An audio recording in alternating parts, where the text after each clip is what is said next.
Auto system लगाया हुआ इन्होंने। अब ये जरा ऑटो सिस्टम हम आपको दिखाते हैं, हटाना। ये देखो ऑटो सिस्टम। अंकिर मुनकिर क्या दो, अंकिर मुनकिर क्या तो आपकी ना पिटाई हो जाए कि हमारा नाम क्यों बिगाड़ा तुमने। अल्लाह इनको जज़ाए खैर दे, इन्होंने स्पेशल सीट दी हमें, बहुत एक्साइटेड हैं ये जिन्होंने हमें बोर्डिंग कार्ड दिया।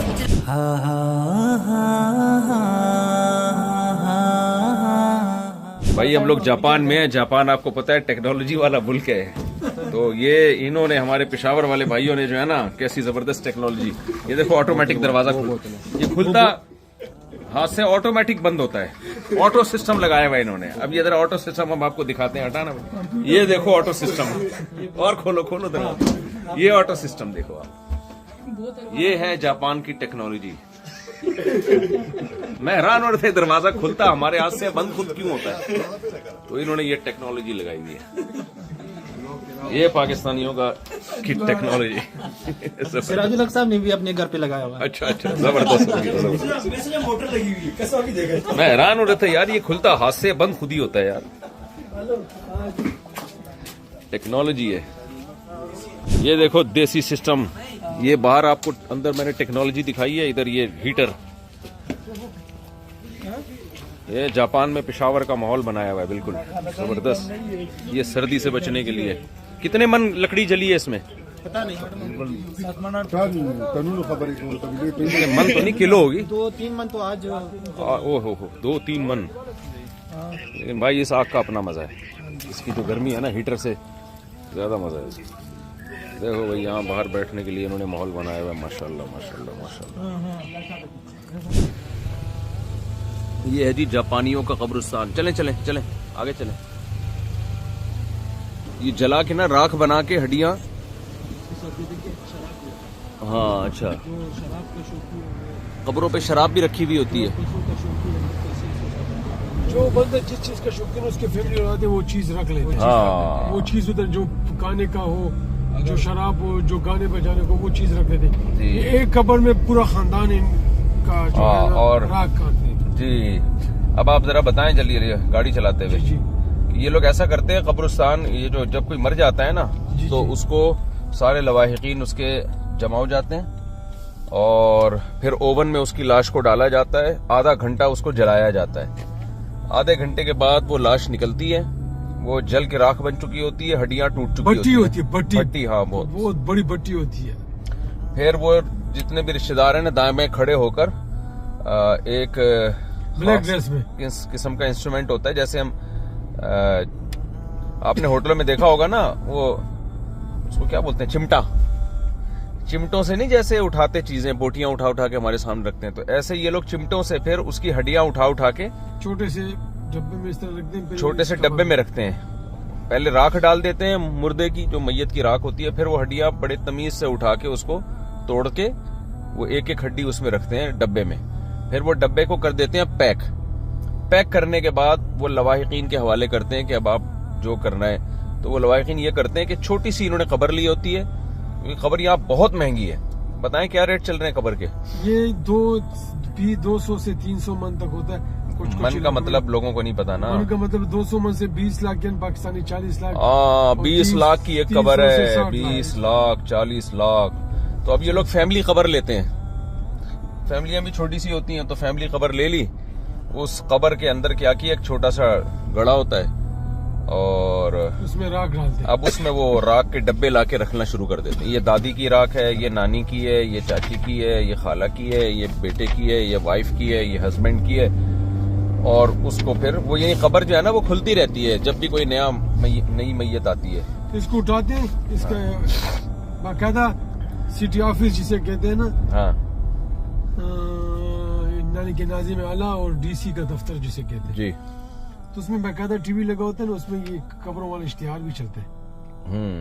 क्या इश्तिहार चलता है उसमें? कब्र डमी दिखाते हैं कि अगर आपने यहाँ से ये चीज खरीदी कब्र के लिए तो मुकम्मल इश्तिहार, और उसके साथ वो मुख्तलिफ चीजें यानी कि गिटार वगैरह है ना। हाँ, ये गिटार मैयत को जो चीज पसंद होती है वो कब्र पे रखी जाती है। शराब रखी जाती है कब्र पे और मौसीकी के आलात रखे जाते हैं। पैसे भी रख जाते हैं। पैसे तो पैसे उठाता नहीं है कोई। नहीं वो कितने ज्यादा तो रखता नहीं है। 550 50 येन, 100 येन, 500 येन, 1000 येन, इस तरह। जी जी जी जी। और जो है फ्रूट वगैरह रखते हैं। फ्रूट वगैरह तो लोग खा जाते हैं। जूस वगैरह रखते हैं। जूस और जो है क्या करें, और शराब भी रखते हैं। और इधर इधर भूत लगाए होते हैं ताकि जो मरा हुआ है ना तो उसको अल्लाह खूब पीटे नीचे। क्या लगाए हुए होते हैं? बुत लगाए हुए होते हैं। बुत लगाए होते हैं, शराब लगाते हैं ताकि जो मरा हुआ है ना ताकि उसको खूब कुटाई हो जाए। अनकिर मुनकिर क्या तो अनकिर मुनकिर क्या तो अनकिर मुनकिर क्या तो आपकी ना पिटाई हो जाए कि हमारा नाम क्यों बिगाड़ा तुमने। 5वें बाब के बाद एक और फिल्म एक और रिपोर्ट आई है। गप नहीं लगाएंगे, व्लॉग बनाएंगे तो गप लगाएंगे। अच्छा आप लोगों के सामने गप भी इंसान ना लगाए तो फिर तो खामोश ही रहे बेहतर है ना। अनकिर मुनकिर। अच्छा तो खैर जी, ये आपको हमने कब्रिस्तान की रिपोर्ट पेश की है। मेरा इरादा था बाकायदा कब्रिस्तान जाके तमीज से व्लॉग बनाने का, लेकिन हमें फुर्सत ही नहीं मिली। यहाँ सर खुजाने की फुर्सत नहीं मिली है जापान में हमें। इतने बयानात किसी एक सफर में कभी नहीं हुए मेरे जितने इरशाद भाई ने मुझे निचोड़ लिया। इरशाद भाई ने आपको नहीं मैंने यहाँ 9 दिन गुजारे हैं और 13 बयानात किए हैं। 9 दिन में 13 बयान, और एक एक बयान 2-2 डेढ़ घंटे का।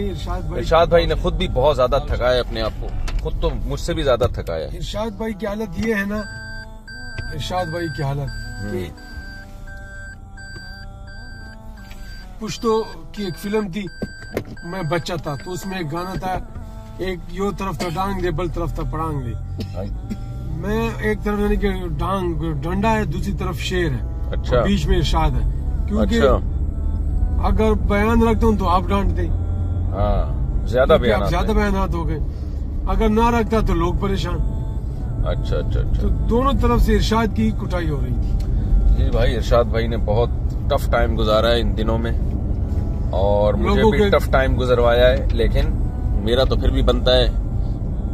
लेकिन इरशाद भाई ने बहुत लोगों को मुझे टफ टाइम गुजरवाया इस सेंस में कि मुलाकातें और बयानात बहुत ज्यादा करवाए हैं, मसाइल सवाल जवाब के सिलसिले इस तरह से। अल्लाह लोगों को जो लेकिन अल्लाह ताला ये टूटी फूटी खिदमत कबूल करे। और खुद ज्यादा थके हैं ये, बस आपसे ये हर एक को निमटना, इतने फोन आ रहे हैं जी। आपसे ये दरखास्त है कि लोगों को मैसेज दे कि मेरे से ज्यादा लोग खफा होंगे, कम खुश होंगे, ताकि भाई इरशाद भाई ने कहा था मुफ्ती साहब जाते हुए एक मैसेज दे दें। वो तो मेरे मोबाइल से मैं शेयर करूंगा आपके। हाँ। आपने व्लॉग से भी कर, मैं अपने मोबाइल से कि भाई एक और कब्रिस्तान आया, देखो बस चलाते रहे आप, रुके नहीं हमें देर हो रही है। वो देखो मुर्दे ये नहीं भागते, इनको जकड़ लिया गया है। अल्लाह जो है ना हम सब पर रहम फरमाए। और ये लोग जो मुर्दा कहीं नहीं जाता भाई, मुर्दा तबाह हो गया। हालात जितने मर्जी खराब हो जाएं, मुर्दा ना जापान छोड़ के भागेगा ना पाकिस्तान छोड़ के भागेगा। वो सामने जो है ना वो मुर्दे की हालत तो उससे भी खराब होती जब इंसान नींद में हो, और उसको जो है ना वो भागने की कोशिश करते हैं, वो नहीं भागता, उसके पीछे कोई चीज लगी होती है। मुर्दा अब कब्र से निकल के नहीं भाग सकता, चाहे कितनी मर्जी महंगाई हो, मुल्क के कैसे हालात हो। मुर्दा बज़बान हाल कह रहा होता है प्रोग्राम तो बढ़ गया। इस इलाके का सिक्योरिटी है, वो इस इलाके का सिक्योरिटी। अच्छा ये सिक्योरिटी गार्ड इस इलाके का देख रहा हूँ, ये आप देख रहे हो, ये इस जगह का सिक्योरिटी गार्ड है। चलो जी,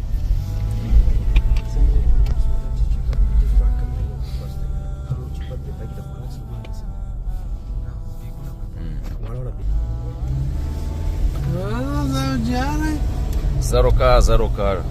हम भी जा रहे हैं मौलाना साहब। We are going back.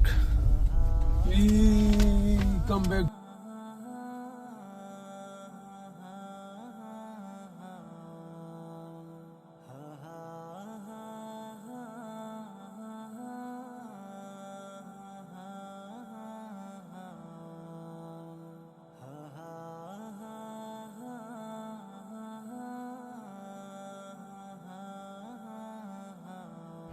भाई इन्होंने हमें बहुत इज्जत दी है।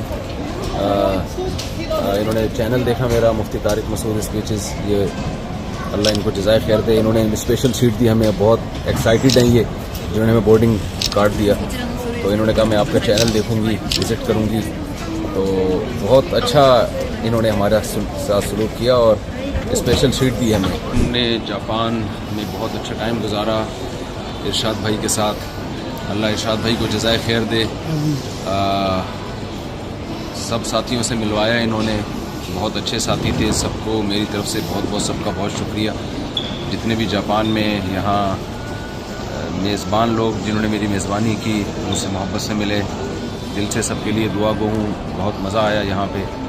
यहाँ बयानात भी बहुत से, कितने किसी सफ़र में बयानात नहीं हुए मेरे जितने यहाँ बयानात हुए हैं, और बड़े लंबे लंबे बयानात हुए।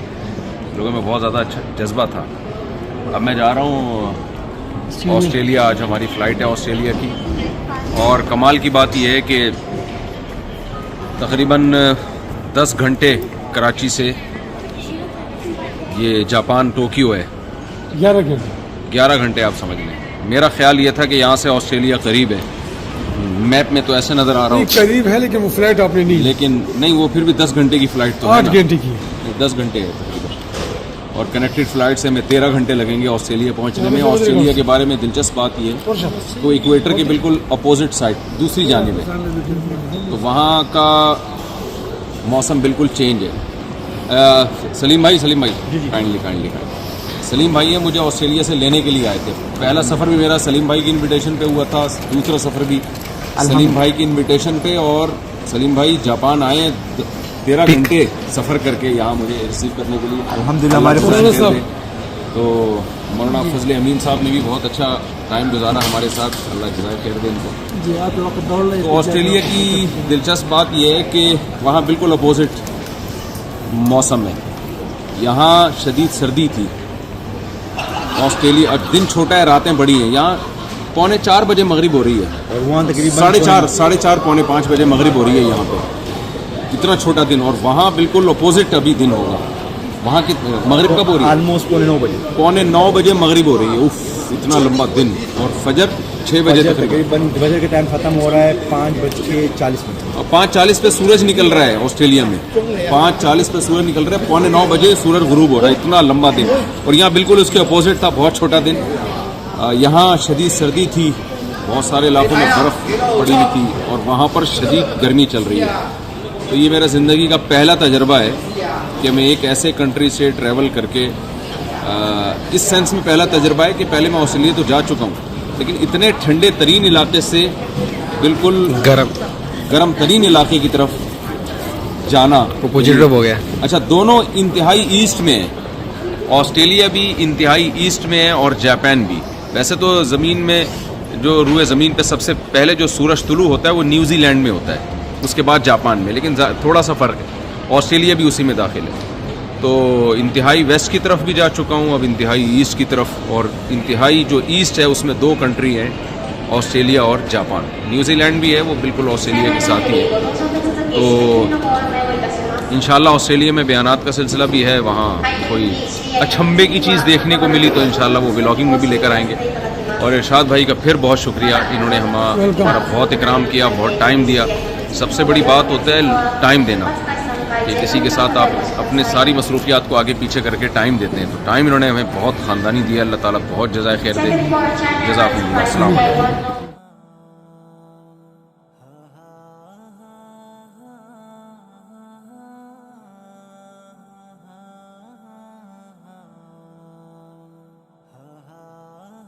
बिस्मिल्लाहिर्रहमानिर्रहीम। आज हम ऑस्ट्रेलिया पहुँचे हैं, जापान से ऑस्ट्रेलिया। और पहली अजीब बात यह है कि यहाँ क्या टाइम हो रहा है अभी हो रहे हैं रात 10 मिनट रहते हैं 9 बजने में। 9 बजने में 10 मिनट बाकी हैं, रात के 9 बजने में, और सूरज निकला हुआ है।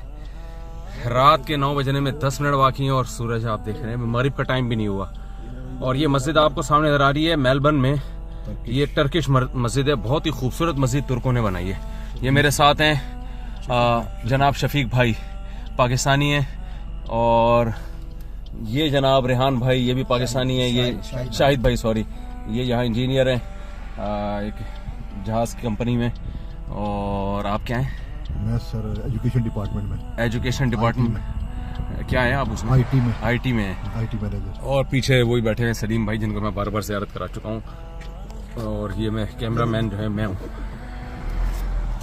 ये तुर्किश मस्जिद हम आपको दिखाते हैं, चलें आगे। यहाँ मगरिब की नमाज़ पढ़ेंगे इंशाअल्लाह। अच्छा, यहाँ अजीब बात यह है कि सॉक्स के बगैर आपको मस्जिद में घुसने नहीं देते, खास तौर पर टर्किश। हाँ, टर्किश मॉस्क में ना, तुर्की लोग भी बहुत सफाई पसंद होते हैं। तो और इसके साथ इस्लामिक स्कूल भी है सर। अच्छा, वो पीछे जो है ना सर, इसके साथ पीछे इन्होंने इस्लामिक स्कूल भी बनाया हुआ है। तो यहाँ आपको मस्जिद में विदाउट सॉक्स अलाउ नहीं है। इसका फलसफा क्या है, अगर नंगे पाँव जाएंगे तो क्या होगा? वो ये कहते हैं कि यहाँ पे अगर जो है ना लोग गंदे पाँव आते हैं और उनकी कुछ लोगों के ऊपर ना खारिश होती है, अच्छा, उसकी वजह से वो कारपेट गंदा हो जाता है। तो दूसरा ये है कि लोग गीले पाँव लेके आते हैं ना, तो उसकी वजह से भी जरासीम वगैरह इस तरह की चीजें होती हैं।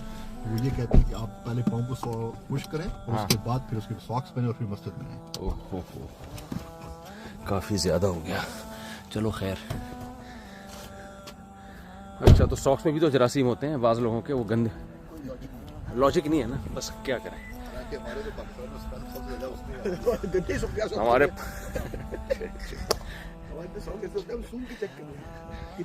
बाज लोगों के सॉक्स के ना, वो जो बेहोश किया जाता है, वो उनको अगर बेहोशी के इंजेक्शन से बंदा बेहोश ना हो रहा हो ना, तो सॉक्स सुंघा दो बेहोश हो जाएगा।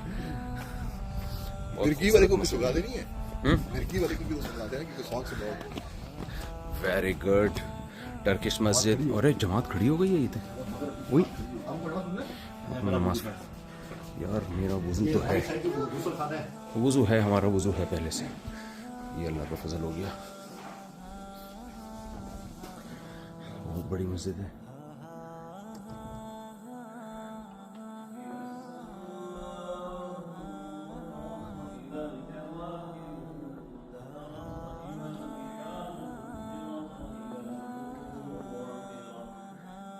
बेहतरीन मस्जिद है माशाल्लाह, बहुत जबरदस्त मस्जिद है।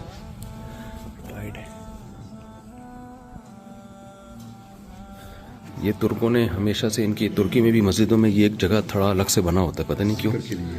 अच्छा अच्छा।